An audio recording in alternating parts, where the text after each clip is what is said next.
Shalom mempelai Kristus, kami mengucapkan selamat hari Minggu dan selamat menyambut ibadah raya kali ini, Minggu 21 Juni 2020.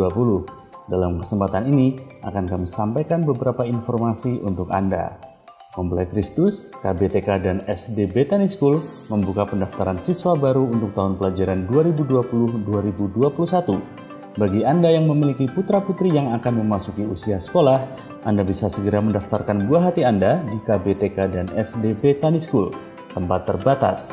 Untuk informasi lebih lanjut, Anda bisa menghubungi nomor 0877 2514 6248. Informasi selanjutnya, Mempelai Kristus, acara baptisan selam diadakan pada setiap hari Minggu. Terbuka kesempatan bagi Anda yang ingin dibaptiskan dan mengalami anugerah Tuhan melalui baptisan ini. Adapun ketentuannya adalah pendaftaran dilayani sampai hari Jumat sebelum hari baptis di bagian administrasi gereja. Kemudian Anda akan mengisi formulir permohonan yang dilampiri dengan fotokopi KTP 1 lembar, pas foto berwarna ukuran 3x4 2 lembar, dan mendapatkan izin orang tua bagi yang masih berusia di bawah 12 tahun. Baptisan akan dilayani mulai jam 10 pagi di Gereja Bethany Salatiga dengan menerapkan protokol kesehatan. Mempelai Kristus, era new normal akan segera kita jalani dan kami akan menyampaikan beberapa hal mengenai persiapan ibadah di era new normal. Mari kita edukasi diri kita masing-masing dengan kebiasaan hidup yang baru, termasuk dalam persiapan kita dalam beribadah di gereja.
Mempelai Kristus, kami mengharapkan dukungan Anda dalam berjalannya pelayanan di Gereja Betani Salatiga. Anda bisa memberikan persembahan yang dapat Anda transfer melalui m-banking BCA di nomor rekening 013 1300 301. Jika Anda ingin memberikan langsung di gereja, silakan memasukkannya di kotak di depan kantor administrasi gereja, atau Mempelai Kristus bisa menghubungi gembala FA masing-masing untuk kemudian diteruskan kepada pihak gereja. Tuhan memberkati persembahan yang Anda berikan dengan penuh sukacita. Usai sudah Betani News edisi minggu ini, mari kita bersiap memasuki era kenormalan baru dengan kebiasaan baru yang lebih baik dan lebih sehat. Selamat beribadah, Tuhan Yesus memberkati. Shalom Mempelai Kristus yang ada di rumah. Shalom Mempelai Kristus yang ada di sini. Ya, haleluya. Berkat Tuhan kita ada di sini. Kita akan menyembah Tuhan. Kita akan meninggikan Tuhan tempat ini. Mari sebelumnya kita akan naikkan doa. Kita akan berdoa bersama. Sungguh anugerah-Mu yang besar buat kami Tuhan. Kalau kami ada di sini, kami akan memberikan yang terbaik bagi-Mu. Amin. Kami mau memberikan dengan hati kami. Kami memberikan dengan kekuatan kami. Tuhan Yesus, ini janji kami mencintai-Mu. Ini janji kami mengasihi. Terima kasih Tuhan. Kami mau menyembah-Mu lebih lagi Tuhan. Terima kasih. Haleluya. Amin.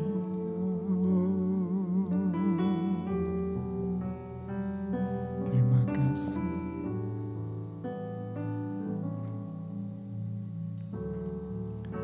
Di tangan-Mu,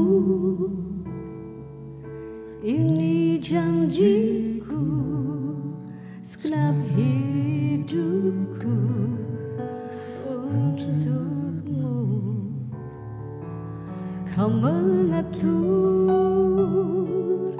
jalan hidupku, ku milik-Mu selamanya. Mari bersama katakan, Yesus aku percaya,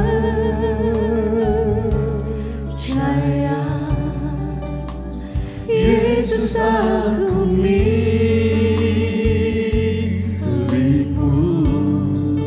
ku hidup karena-Mu dan hanya untuk-Mu selamanya. Katakan dengan segenap hati, di tangan-Mu, di tangan-Mu.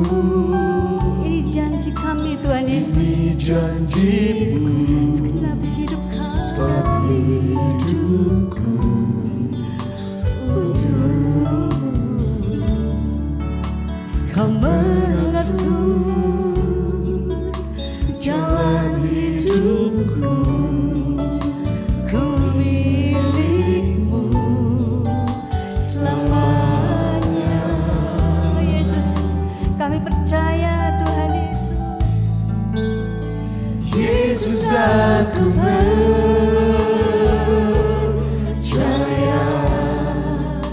Yesus aku milik-Mu,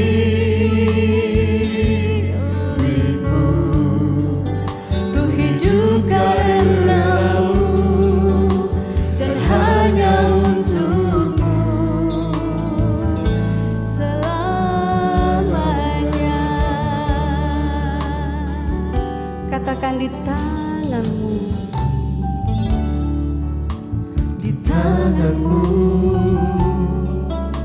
Ini janji kami Tuhan Yesus.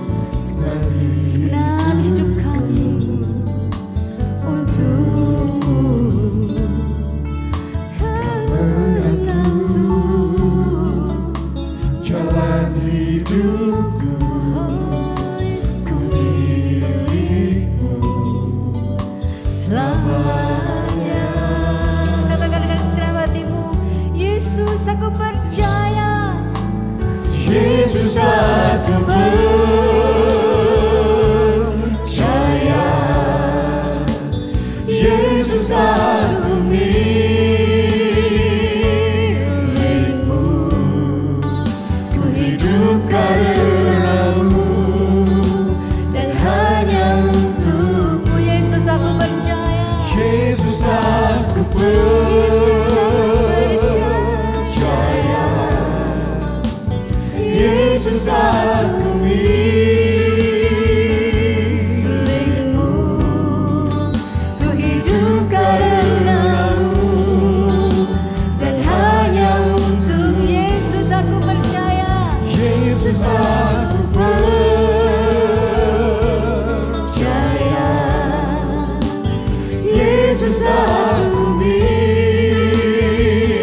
Kami mencintai-Mu Yesus.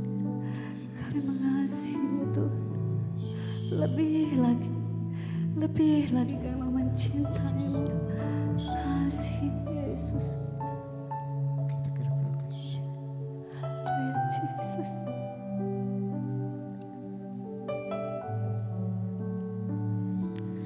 Lebih dalam lagi ku cinta Kau Yesus, lebih dari segala yang ada. Lebih dalam lagi ku cinta Kau Yesus, ku mengasihi-Mu lebih dalam lagi ku rindu Kau Tuhan, lebih dari segala yang ada.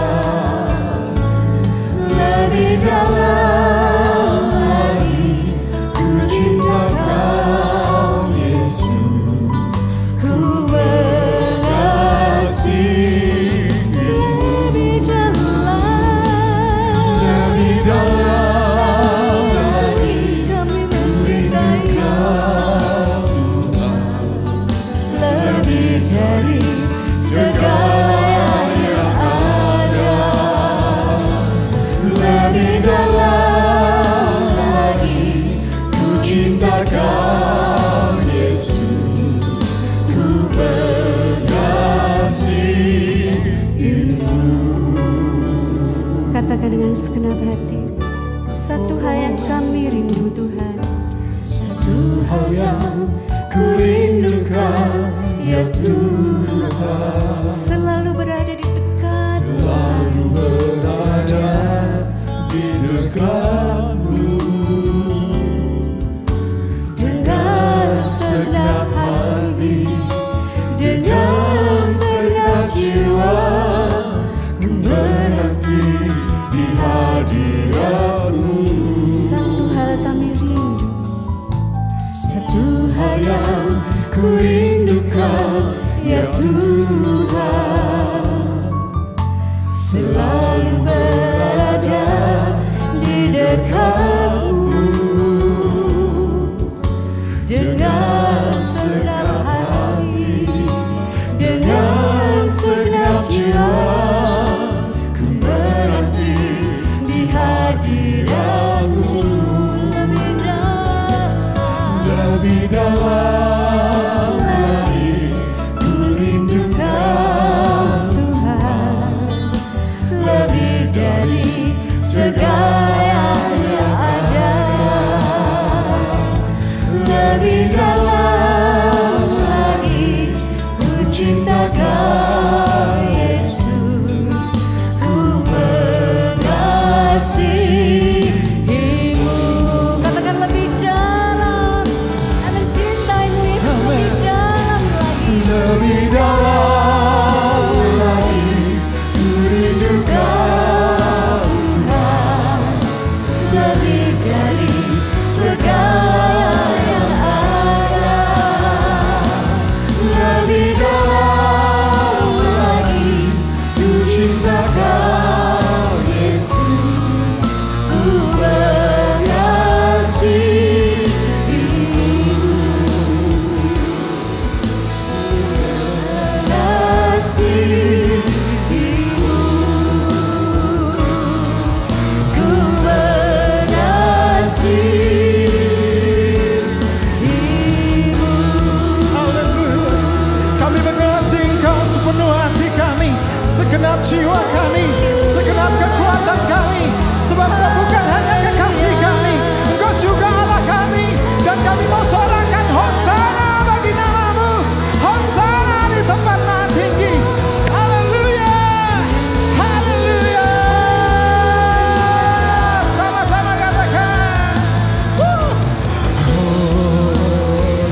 Ibu yang kekasih di dalam Tuhan, bagaimana kabarnya hari ini? Luar biasa.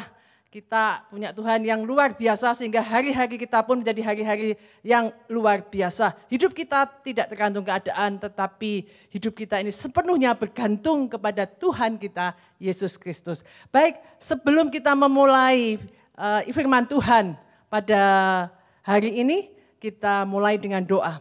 Segala pujian syukur kami kembalikan untuk Engkau Bapa. Kami bersyukur kalau kami boleh belajar firman-Mu, sekalipun lewat online, tapi kami percaya itu tidak mengurangi kualitas kami dalam pengenalan akan Engkau. Urapi hamba-Mu dan urapi kami semua yang mendengar firman-Mu ini, supaya firman ini boleh bertumbuh, berbuah, dan berlipat kali ganda, sehingga hidup kami ini benar-benar mempunyai hidup yang berkualitas. Terima kasih Bapa, terpujilah nama-Mu di dalam nama Tuhan Yesus Kristus. Semua berkata amin. Baik, sudah 3 bulan kita tidak bertatap muka, tetapi biarlah lewat semuanya ini kita semakin dibentuk dan kita semakin sadar bahwa benar-benar hidup ini bergantung sepenuhnya kepada Tuhan Yesus. Baik, tema kita sepanjang bulan ini adalah pendelegasian. Mendelegasikan, mungkin kita mendelegasikan suatu tugas tanggung jawab, atau mungkin di dalam rumah tangga kita mendelegasikan pekerjaan. Mungkin juga dalam arti kata yang lain bisa juga warisan atau apa saja. Baik Bapak Ibu yang kasih dalam Tuhan, berbicara mengenai warisan. Banyak orang ya yang bekerja luar biasa, banting tulang pagi malam, bekerja terus untuk mencari uang, untuk mencari kedudukan, belajar semua. Dan kalau ditanya kadang-kadang, kamu kok bekerja sudah tua-tua gini masih kerjanya? Ya ini untuk meninggalin anak-anak. Itu tidak salah.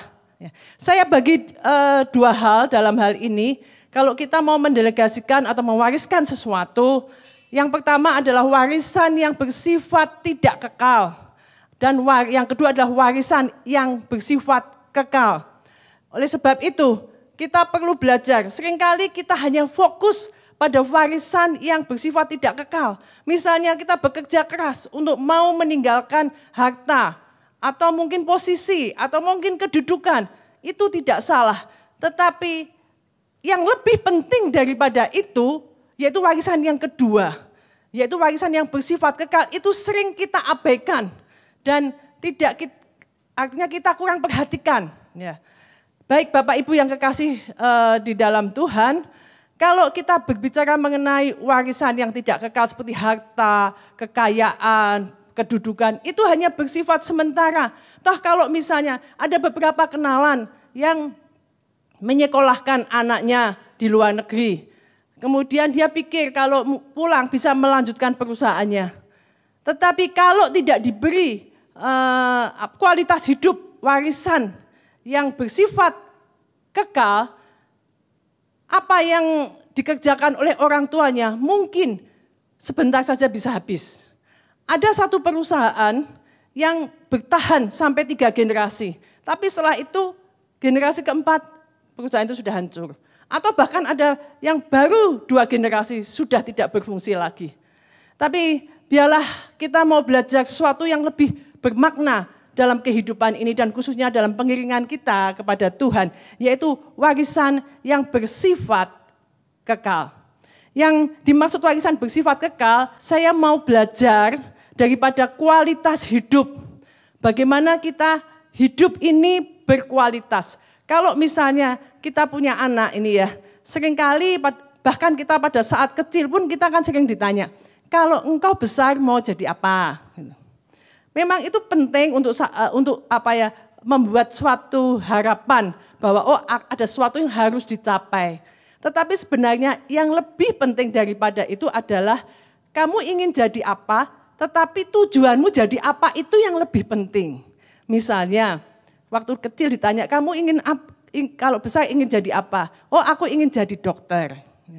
Tapi di balik itu tujuan kamu untuk jadi dokter itu apa? Itu jauh lebih penting. Karena misalnya ada 2 anak, sama-sama ditanya, aku ingin jadi dokter. Yang satu berkata, besok aku kalau jadi dokter kan enak.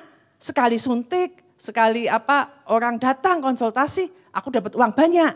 Tapi anak yang lain bisa berkata, aku besok kalau jadi dokter, aku bisa menolong orang, membantu orang yang sakit, aku bisa punya kontribusi di dalam pelayanan dan lain sebagainya. Jadi tujuannya bisa beda, keinginannya bisa sama, tujuannya bisa beda.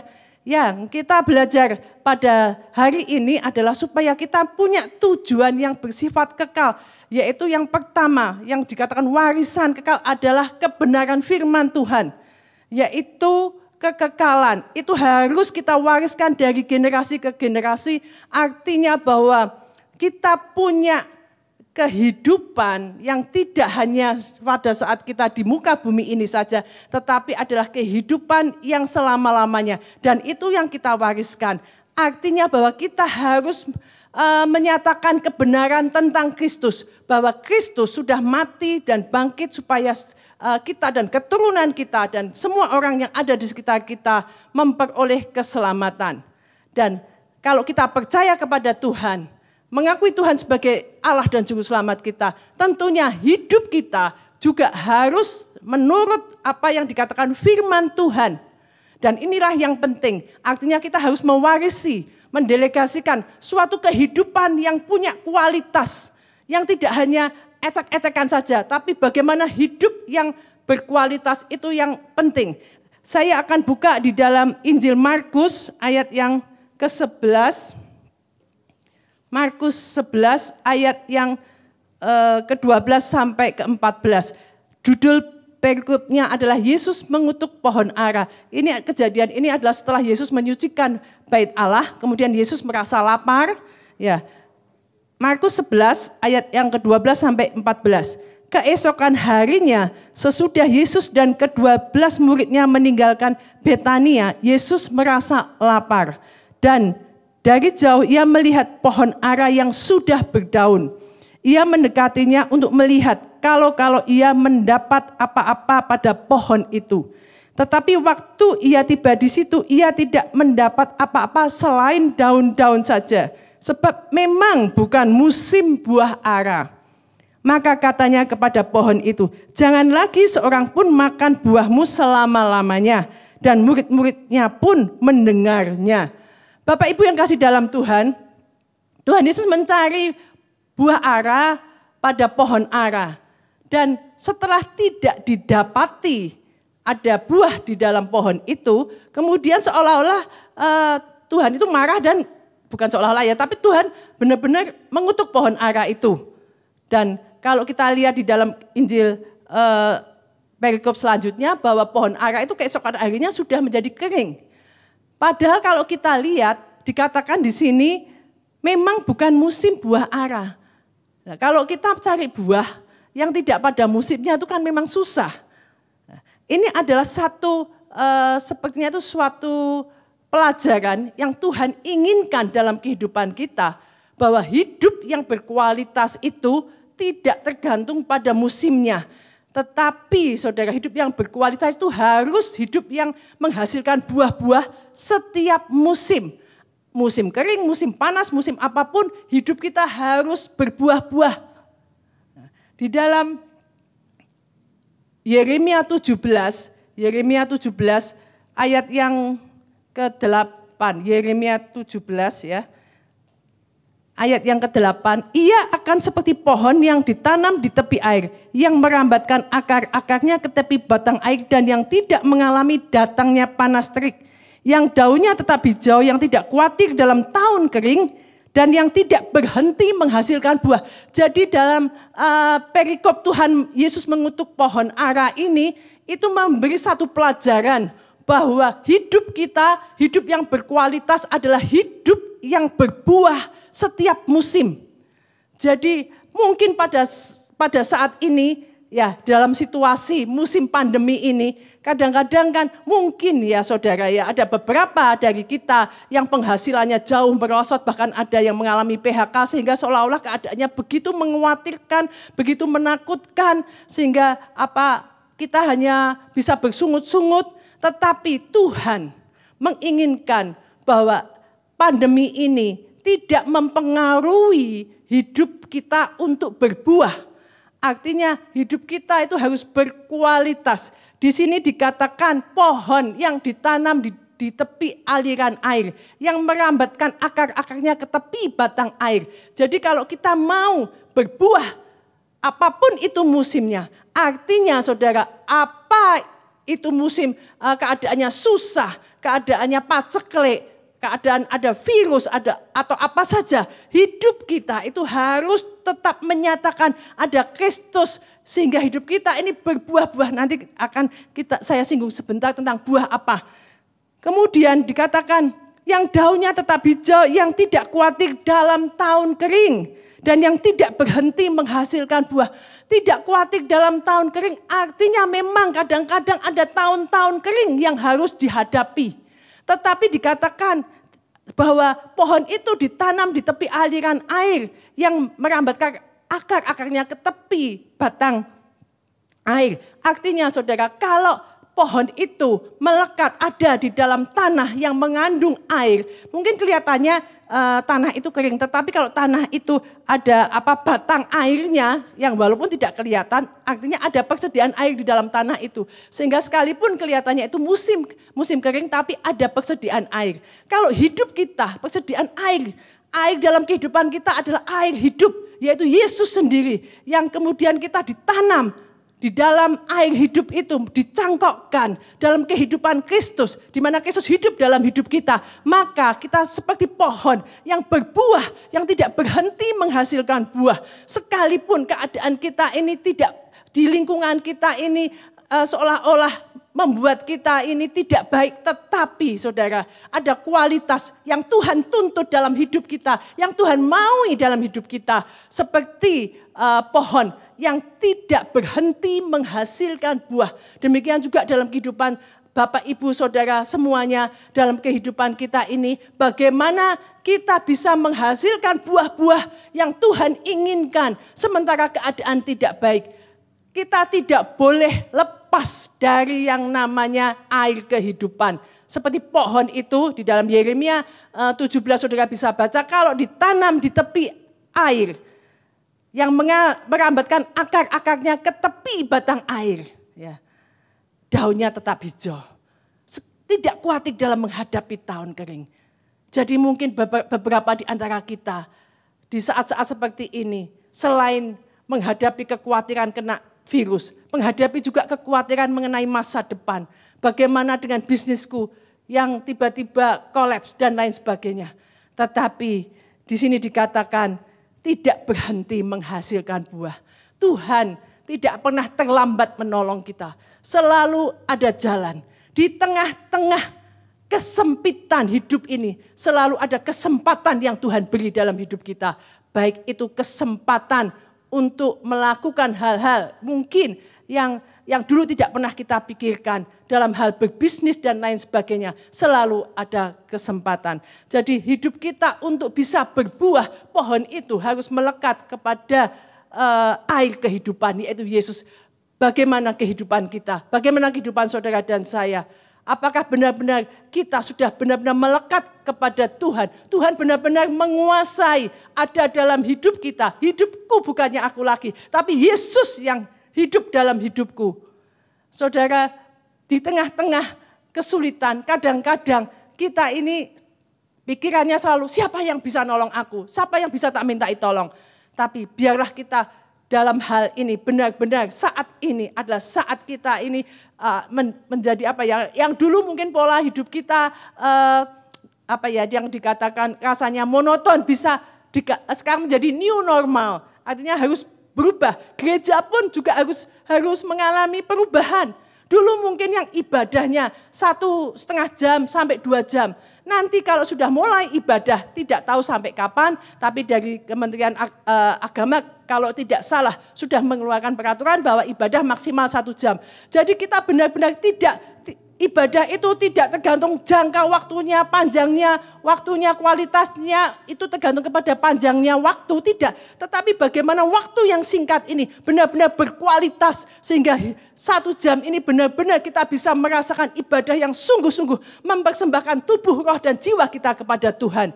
Jadi saudara, kalau dibatasi 1 jam saja masih datang terlambat, ayo kita sekarang memperbaiki kualitas ibadah kita juga. Selain itu adalah bagian dari kualitas kehidupan yang harus kita wariskan, harus kita tularkan kepada anak kita ataupun teman-teman kita di sekitar kita. Kita mempunyai hidup yang bisa didelegasikan, hidup yang berkualitas, ibadah yang berkualitas.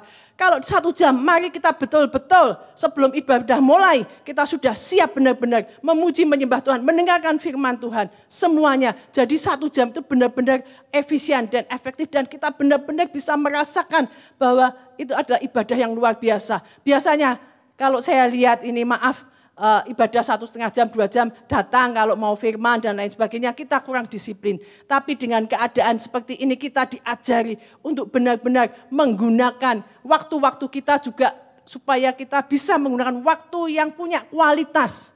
Kongko, gombol-gombol yang ngomongnya tidak berkualitas juga harus mau tidak mau ditiadakan, dikurangi. Kita bicara benar-benar yang penting, yang berkualitas. Jadi hidup yang berkualitas adalah hidup yang mewariskan kebenaran.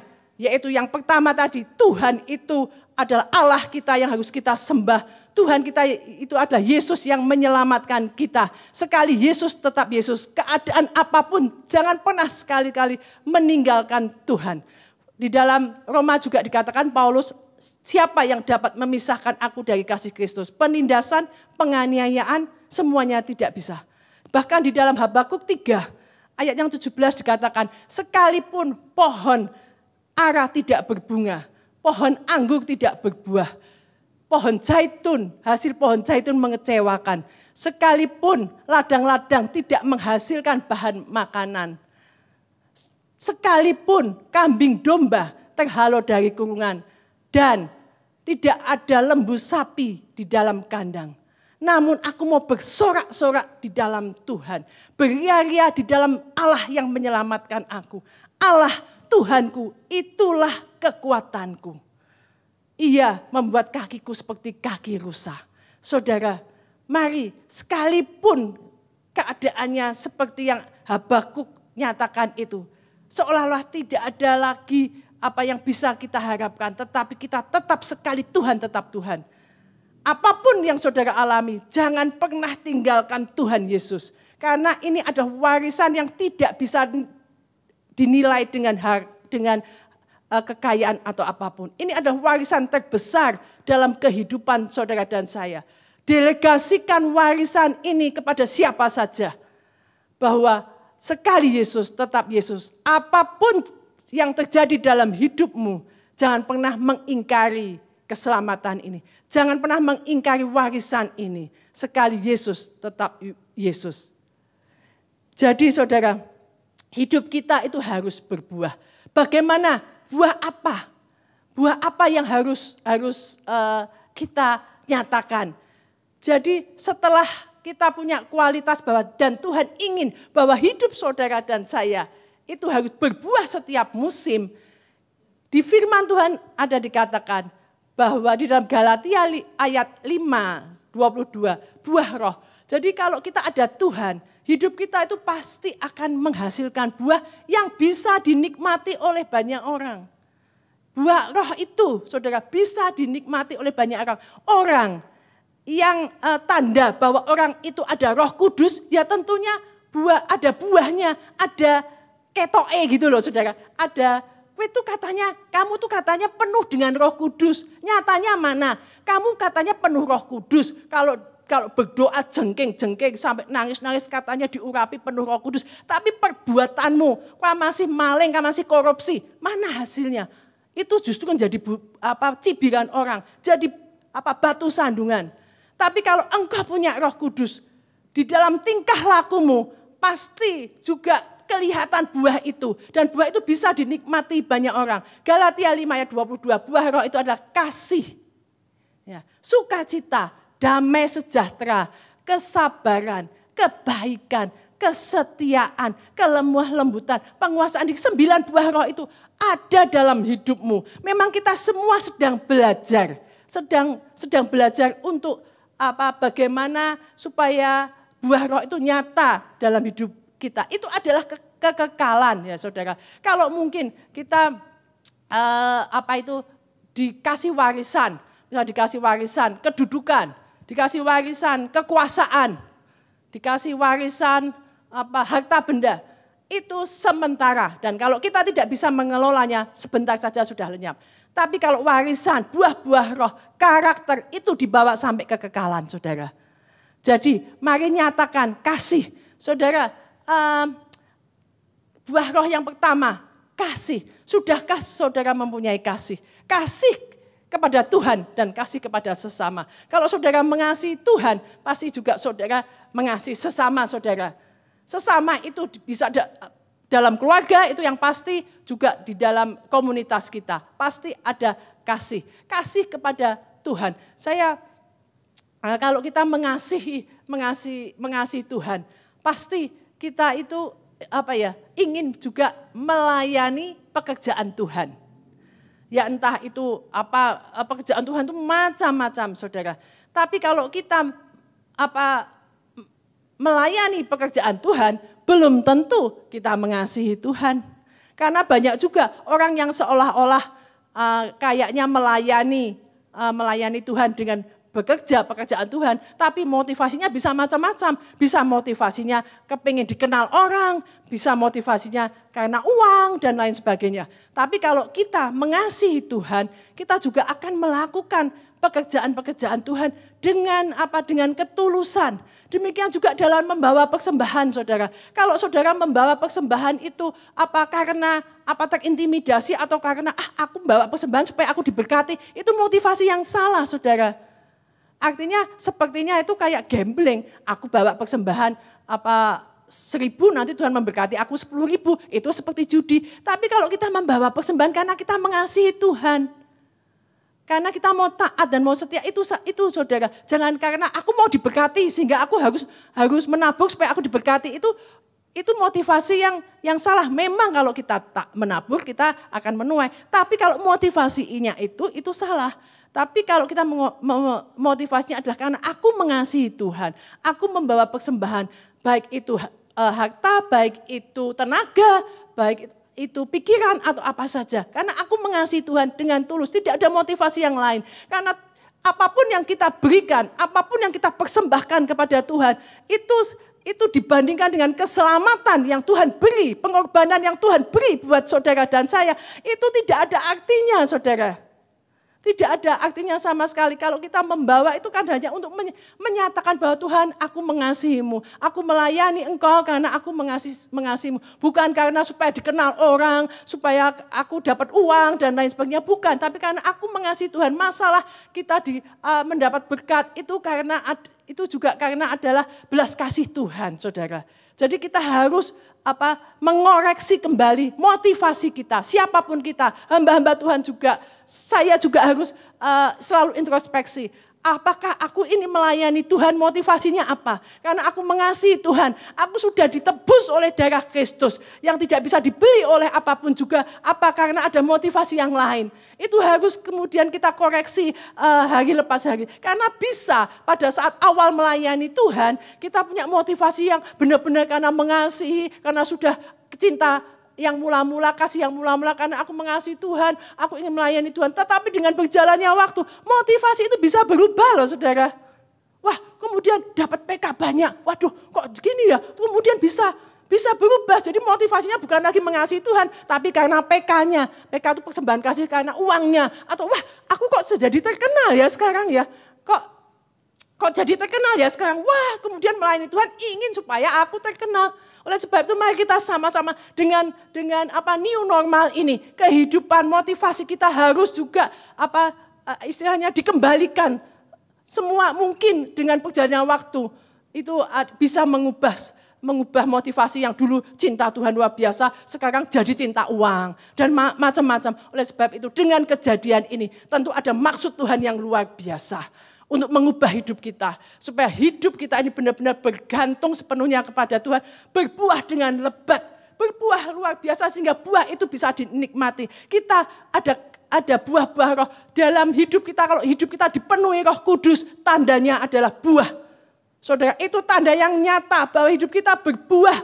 Bukan karena kita, kamu dipenuhi Roh Kudus, mendoakan orang itu yang sakit kanker jadi sembuh. Itu bisa, itu karunia. Bisa saat itu juga sembuh. Itu adalah karunia. Tetapi saudara, karunia ini adalah gift pemberian yang tidak selalu seperti beda dengan talenta. Tapi kalau hidup kita dipenuhi Roh Kudus, saudara, beda. Kalau kita misalnya kita punya karunia saat itu menyembuhkan orang. Itu beda dengan ini, saudara. Kalau kita memang ada buah-buahnya. Karunia itu bisa saat itu, bisa mungkin setahun lagi baru dikasih. Karena seperti saya memberi kamu hadiah, gift. Kamu tak kasih gift. Gift itu kan tidak selalu. Oleh sebab itu mari biarlah hidup kita ini dipenuhi Roh Kudus yang bisa nyata dan dilihat orang. Supaya hidup saudara dan saya bisa menjadi kesaksian. Saudara, karena waktu yang sangat terbatas, sekarang sangat dibatasi. Jadi mungkin buah-buah roh yang 9 buah roh itu yaitu kasih, damai, sejahtera, sukacita, kesabaran, kemurahan, kebaikan, kesetiaan, kelemah lembutan, penguasaan diri. Bisa setiap satu buah roh itu bisa satu khotbah perikop sendiri. Jadi saya akan akhiri khotbah saya pada hari ini karena waktunya sudah selesai. Tapi biarlah hidup saudara, hidup saya, ayo dengan new normal ini kita ubah semua benar-benar hidup yang berbuah. Dan kita mewariskan sesuatu, baik itu kepada anak cucu, kepada teman-teman kita, kepada generasi yang akan melanjutkan pelayanan kita. Tentunya kami ini sebagai pendeta yang sudah usianya 60, tentunya kita juga akan harus tahu kalau suatu saat itu nanti waktunya mungkin juga tidak harus kita delegasikan. Tanggung jawabnya harus kita delegasikan kepada yang lebih muda. Memang melayani itu tidak ada pensiun, tetapi masalah tanggung jawab pengelolaan ada masanya, saudara. Karena menjadi tua itu otomatis, ya kan? Tetapi untuk mengurusi tanggung jawab itu, kalau kita sudah ada usianya memang sudah waktunya kita delegasikan, harus kita delegasikan. Tidak mungkin saya sampai umur 70 tahun ini. Misi biayaan ke sana ke sini, tentu ada waktu untuk kita delegasikan. Dan itu yang didelegasikan adalah kualitas hidup, kualitas pelayanan, kualitas yang lebih penting, bukan mendelegasikan gereja yang besar, bukan jemaat yang banyak, bukan, tetapi bagaimana engkau punya kualitas pelayanan yang benar-benar seperti yang Tuhan inginkan. Itu yang lebih penting daripada sekedar meninggalkan jemaat besar atau gedung gereja yang besar atau warisan perusahaan yang besar. Tidak, tapi bagaimana kebenaran itu menjadi warisan yang luar biasa. Engkau punya kualitas hidup, engkau punya kualitas ibadah, engkau punya kualitas karakter, yaitu buah-buah roh yang nyata dalam hidupmu, hidup saudara dan saya. Mari kita jaga dan kita selalu koreksi setiap saat. Saya juga belajar terus karena banyak juga selama pelayanan ini yang kesalahan-kesalahan yang kami juga lakukan. Tapi salah satunya adalah kita harus mengkoreksi setiap saat. Sebagai manusia banyak keterbatasan, tapi kita punya Allah yang tidak terbatas. Tuhan ingin bahwa engkau berbuah setiap musim. Tidak tergantung musim virus atau tidak, engkau harus berbuah. Apapun yang kita lakukan, biarlah itu menyenangkan hati Tuhan. Amin. Haleluya. Iya Mas.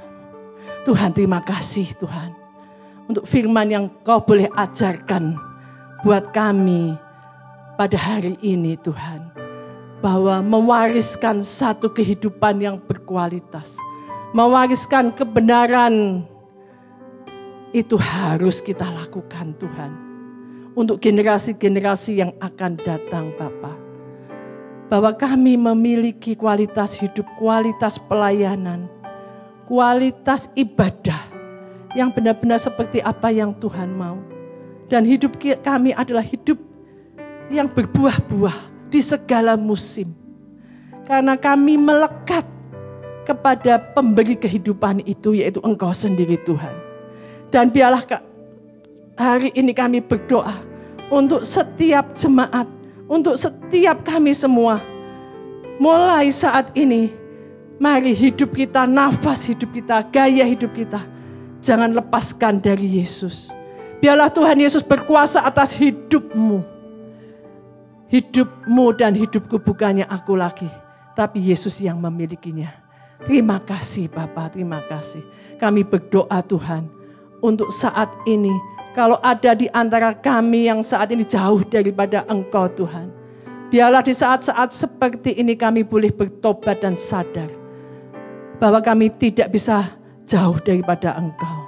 Kami tidak bisa lepas daripada Engkau.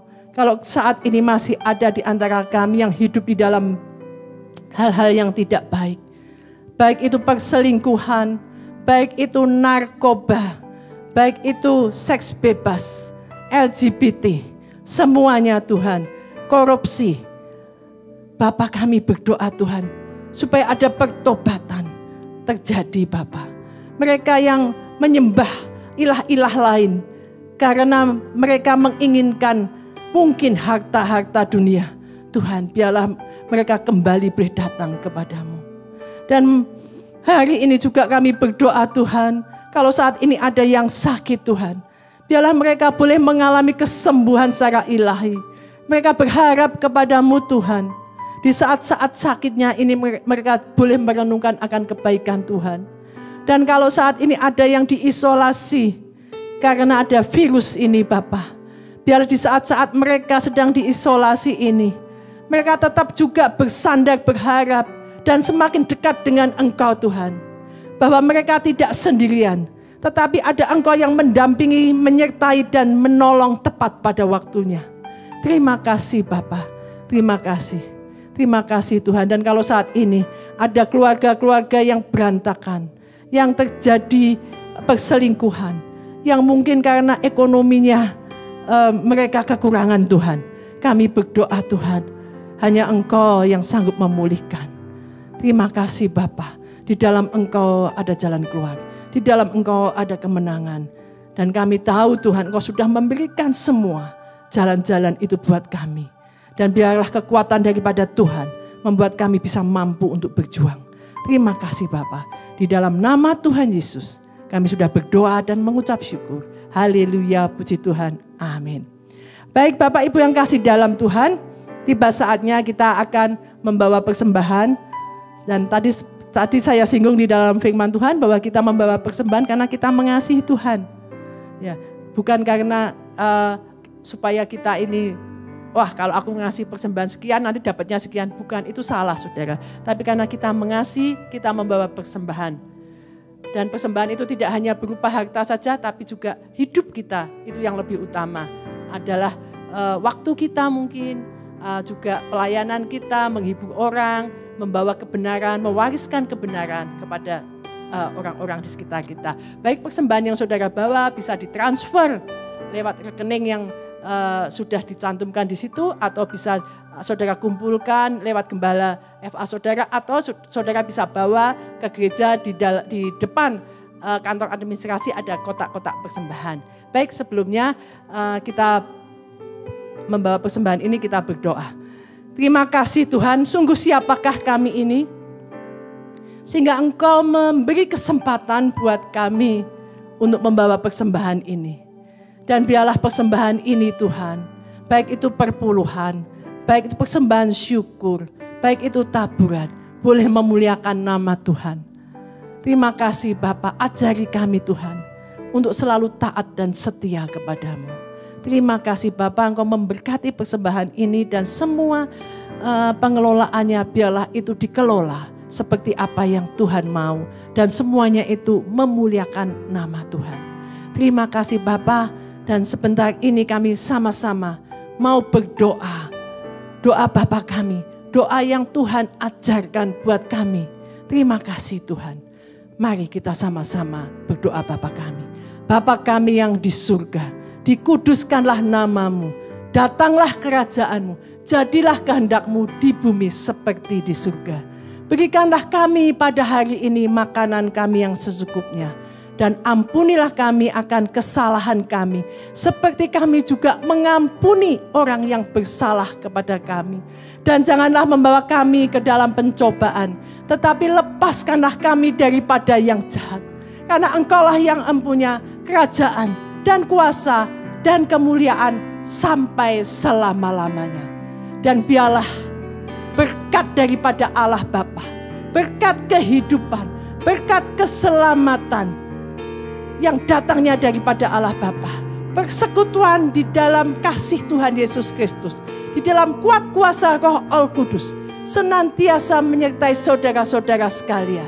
Anak cucumu semuanya diberkati, pekerjaanmu diberkati, studimu diberkati, keluargamu diberkati, dan engkau diberkati untuk menjadi saksi, berbuah, dan memberkati orang-orang lain. Terpujilah namamu, biarlah berkat daripada Allah Bapa, kasih daripada Tuhan Yesus Kristus, persekutuan di dalam kuat kuasa Roh Al-Kudus senantiasa menyertai hidupmu mulai hari ini sampai Tuhan Yesus datang yang kedua kali, bahkan sampai selama-lamanya. Semua yang diberkati katakan sama-sama, amin. Selamat hari Minggu, Tuhan Yesus memberkati.